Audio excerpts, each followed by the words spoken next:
Today, while I was browsing the aisles of Walmart, I came across a display setup that frankly blew my mind, and it was Rebel Moon themed. Now, you likely haven't heard of Rebel Moon because who cares, but it's Zack Snyder's new movie on Netflix that's a huge flop and sucks like, Army of the Dead did. And instead of learning a lesson from that movie, I guess they decided to make a bunch of products based on Rebel Moon, which they're kind of trying to push as like a new Star Wars like universe kind of thing, which it's not. And there's a whole bizarre thing with the director's cut and everything about that. Just don't worry about that. The important thing is I came across this setup, and at the very top of this setup was an item I had to buy, and that was Rebel Moon. I'm sorry, I gotta make sure I get this right. Velt cheddar cheese flavored popcorn. So we have a tie-in with essentially a flop movie from Indiana Popcorn Company, makers of fine popcorn products that you've probably tried but don't really care about. And it's amazing because here we have this character on the front, lady whose name I don't know. It's Velt cheddar cheese, like anybody's gonna have any idea what that means. You got the nice Netflix at the top with the red, packaging. It's beautiful. Don't get me wrong, whoever made this, you put effort into it, but that's really the point of this video is why? Why does this exist? Why is this a thing? What does it have to do with Rebel Moon? Nothing. Outside of the very tangential fact that you might want to eat popcorn while you watch a movie, I guess, which is true. But they didn't name it Rebel Moon popcorn just generically. They named it Velt cheddar cheese, which I don't know what Velt is. Is it a planet? Is it a person?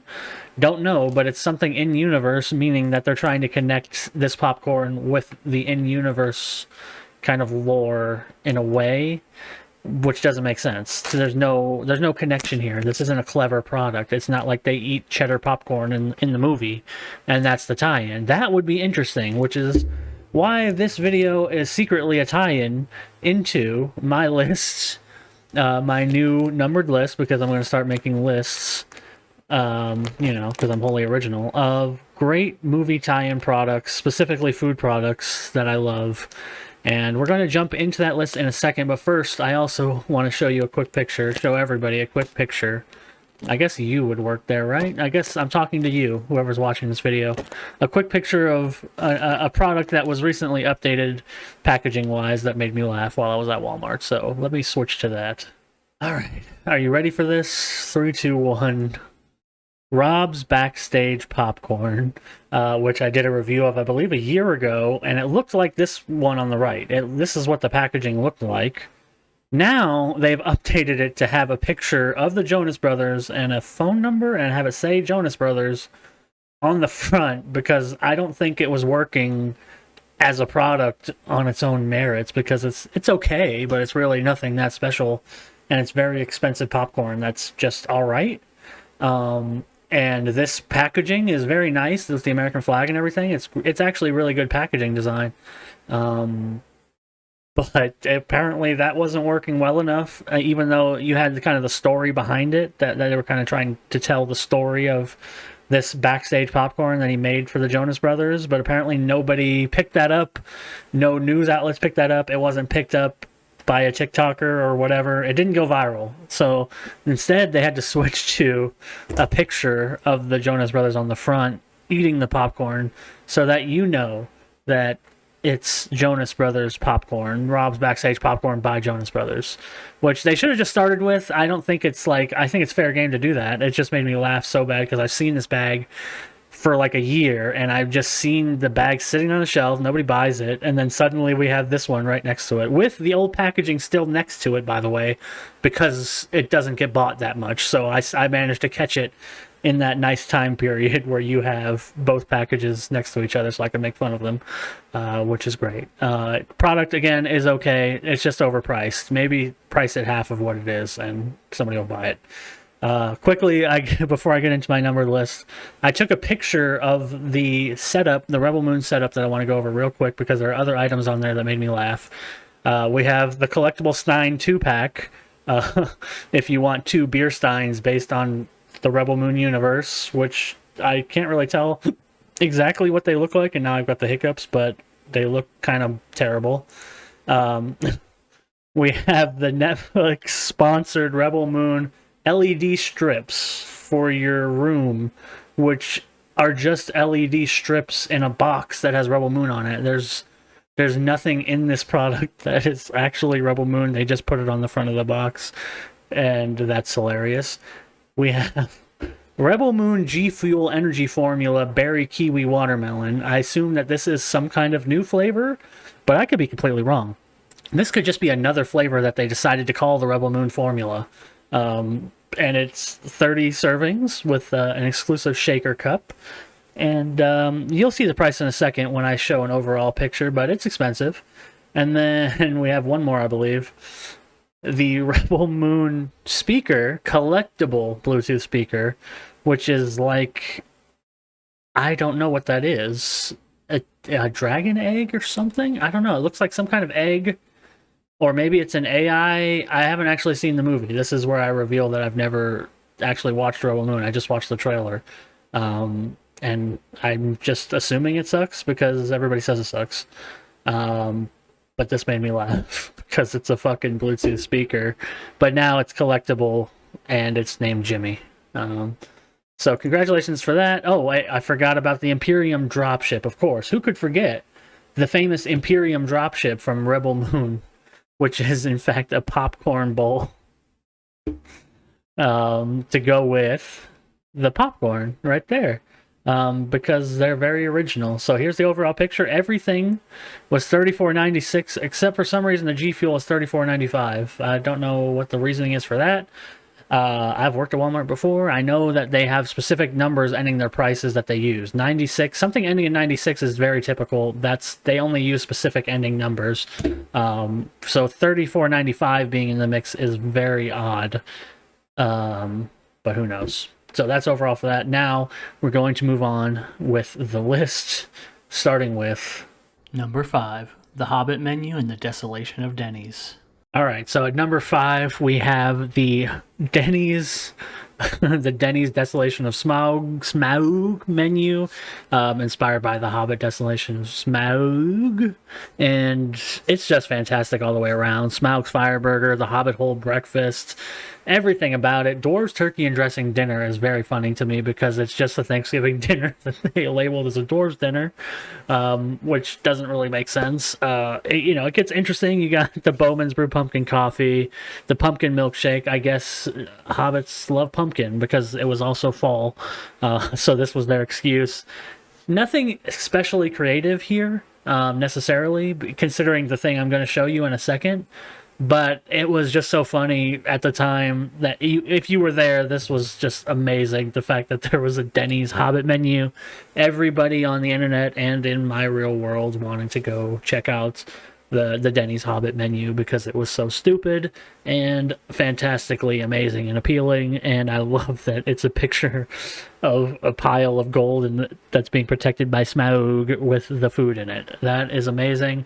The thing I'm going to show you real quick, this is not another number, but the tradition continues because right now at IHOP, you can check out the Wonka menu inspired by the new Timothée Chalamet Wonka movie, which actually seems more creative by a mile, including this pink fizzy drink, which looks like it has cotton candy coming out of it, some kind of glitter-covered pancakes. This is some kind of breakfast parfait with a biscuit. I don't know what's going on there. This looks fun, and you can get this now, not at Denny's, at IHOP, and it's a lot more creative, and I love it. So let's move on to the next one. Number 4, Stupid Sexy Daniel Craig on a Stick. All right, coming in at number 4 is this monstrosity you see before you, which I did not know existed until Rebel Moon Popcorn prompted me to look into this. Daniel Craig Casino Royale Lollipop, where it's literally just a bust of Daniel Craig that you lick and consume. As you can see in this picture of the attractive woman framed where she's about to consume Daniel Craig wholeheartedly, with love in her heart, no malice. It's just chill Daniel Craig, his hands are in his pockets, about to be eaten by the woman. I don't really know what else to say. There's something going on in this image that freaks me out. At the same time, I also understand. I kind of guess I understand, but I really don't because it's just really, really, really weird. This is not like a big one. This was put out by a company, Del Monte, in UK, and Del Monte is a huge company in the US that does like fruits and stuff. Not the same company, a different company that operates out of the UK that did this in support, I suppose, of uh, Casino Royale, but this image is so disturbing and funny at the same time that I had to include it, which is why it's here. So now we can move on to the next one. Number 3. Jar Jar's fucking tongue. All right, tying in nicely with Daniel Craig's hot body, we have the Jar Jar Binks lollipop, which I very much do remember as a child, but not like as a bad thing. But now that I see it as an adult, I realize how horrifying this concept is. I had plenty of popsicles, I mean not popsicles, lollipops that are in the things like this standard format where they pop out, of something, of like a plastic shell, was very, very common in the late 90s when I was a young child. And this, I might have owned one like this. I don't know. I'm pretty sure I probably saw one when I was a kid because there's something vaguely familiar about this, but I don't have a strong memory about that. That could be completely made up in my head, but I was around to be marketed to at the time. I was a young child when this movie came out. I saw it in theaters. It was, in fact, my first exposure to Star Wars, but, I didn't let that ruin me, like some. That's a joke. Don't worry about it. If you like the prequels, there might be something wrong with you, but maybe not. Like what you like. But this, you can't objectively or subjectively or any ejectively enjoy this lollipop. Otherwise, there is something wrong with you. Legit. If this image evokes anything other than disgust in your heart, then you have a problem, and you should probably look inside yourself and wonder why you're feeling anything other than abject horror and disgust at seeing this lollipop of Jar Jar Binks open mouth sticking his tongue out for a young child to lick it. So yeah, that's that.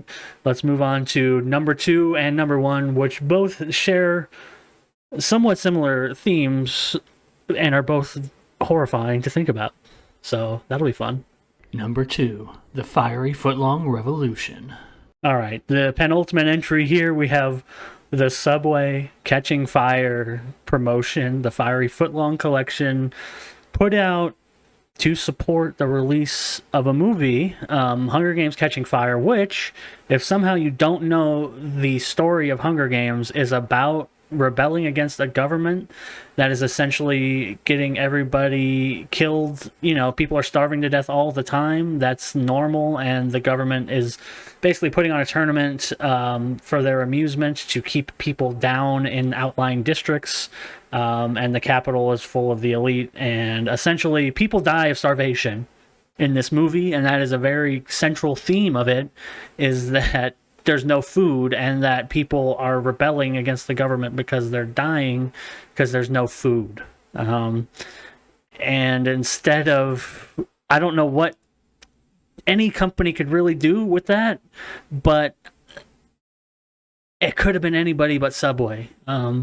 It's just amazing that a food company would decide that they want to sponsor the movie about overthrowing a government system that is causing people to starve to death, with fiery footlong collections inspired by rebelling against the government, and fighting against oppression. And with that, you can get a sriracha chicken melt and a sriracha steak melt, which is, at least you got choices. Also a buffalo chicken sandwich smothered in kicking buffalo sauce, and turkey jalapeno melt, which is, of course, topped with jalapenos and melted pepper jack cheese. So enter for a chance today to win a victory tour, or whatever that means. That is even worse. I didn't even notice that when I was looking at this. But the victory tour in the Hunger Games is not a good thing. It's the tour for you killing or somehow surviving a death match with other young children, and then they prop you up as a figurehead, and that's the victory tour. So enter for your chance to win that. Subway, thank you. And with that, I want to break it up because the next one is going to be on a similar theme. Number one is a similar theme, but somehow even darker. But between that, I have another image I wanted to show that's not food, so it didn't really fit in the list, but this is going to be my honorable mention. Honorable mention, Transformers, Shavers in Disguise.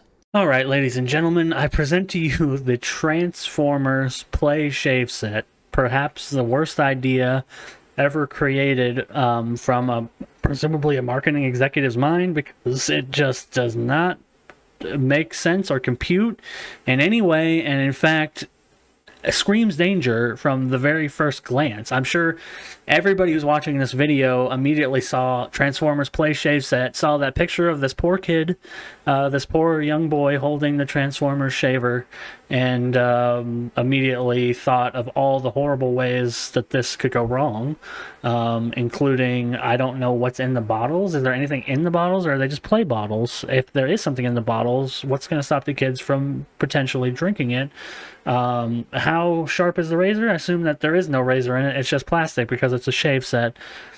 But what is the point of the liquids then? Are there anything in it? Because it does say caution on the bottle of the foam, which says it's body soap, which I guess means that you want them to play with that body soap on their face, but then they might take some into their mouth because it's soap. And then, yeah, Optimus Prime, I guess, is there, so that's fun for the kids. But I think shaving, very important thing to learn, but not necessarily something you want a playset for. That's just my opinion. Maybe I'm wrong. It's ages 3+, so I guess it's fine. But it really doesn't seem fine. And the fact that I'm pretty sure that this was discontinued. I don't honestly know the whole story of it. I just came across this picture, and it was so horrifying I had to share it. So, yeah, let's move on to number one, the most depressing food tie-in with a movie you could possibly imagine. Number 1, Sakuma Drops and the Horrors of War. Well, here we go. Number one, Sakuma Drops, from the movie Grave of the Fireflies, a animated movie which you may not have seen, but it's a horribly depressing movie, and it's an amazing movie. One of the best movies I think I've ever seen. A very, I would say, important movie. A movie with a very important message that is very sad and dour, and, it does kind of end on a mildly hopeful note, I suppose. But in the movie, a young child uses this tin of candy, not this child, to put this child who is on the candy's ashes in. That's what happens in the movie. Like, if anybody's not seen Grave of the Fireflies, I'll explain it to you. But if you have seen Grave of the Fireflies, I assume the first second you saw this image, you immediately gasped at how fucking stupid and horrifying this is, for the company to do this. Because this company has been around. This is a company that's been around since, like, the early 1900s. And the point is, in this movie, it's set in World War II, and it's two siblings, this young girl and her brother, who is a little bit older, but he's like 12 or something. I don't know exactly his age, but he's a young boy, maybe 14, 13. And they're both just trying to survive in Japan, and just, bad things constantly happen. They're out of food. They're living on the streets. He has this tin of candy that he keeps, and he every once in a while gives the little girl the tin of a piece of candy to, like, bring her mood up, because it's so horribly depressing and they have no food and she's starving, and he's like, here, you can have one little piece of candy for a 5-minute reprieve from the horrifying existence that you live. And then they run out, of course, which is horrible. And when that happens, it's not too long after that his sister dies, and he puts the ashes in the tin can because the candy was so important to her. It was basically the highlight of her life, was getting to eat these crappy hard candies out of a tin, because that's how horrifying the situation is. And it's so important to her that he uses it to hold her ashes, and that is why they decided to put a picture of the dead little girl looking at the candy from the movie on the packaging. and sell it, which is just terrible. Just the worst thing that I think has ever happened in terms of marketing tie-in foods, which is maybe a niche market, but I can't believe that they looked at this and thought that this was a good idea. I mean, I guess it wasn't because they're out of business. They went bankrupt recently. But yeah, I don't know what else I can really say about that. The fact that the tin with the dead girl's ashes in it is being promoted by the dead little girl in the front. Even if it is a fictional story, it echoes real stories. That's what makes it even worse than Subway, because The Hunger Games is a young adult fiction novel with no real, basis in anything.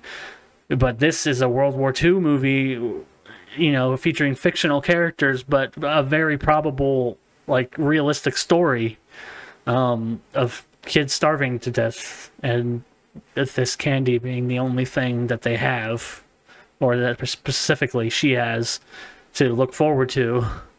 And it's horrifying. So thank you to the Sakuma Drops company for ruining their reputation by doing this. And I guess I'm not that sorry you went out of business, because this is horrible. And that's the list. So with that, I will see you all next time.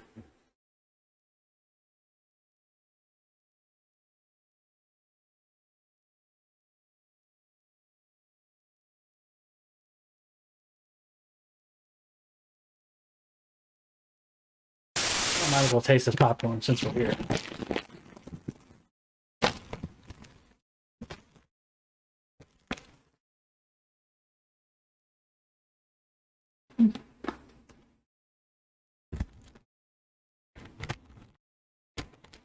Yeah, I could really use a bit more cheese. I gotta be honest. It's not very cheesy. I could use a bit more. A little lightly dusted. Also, I'm not wearing any pants.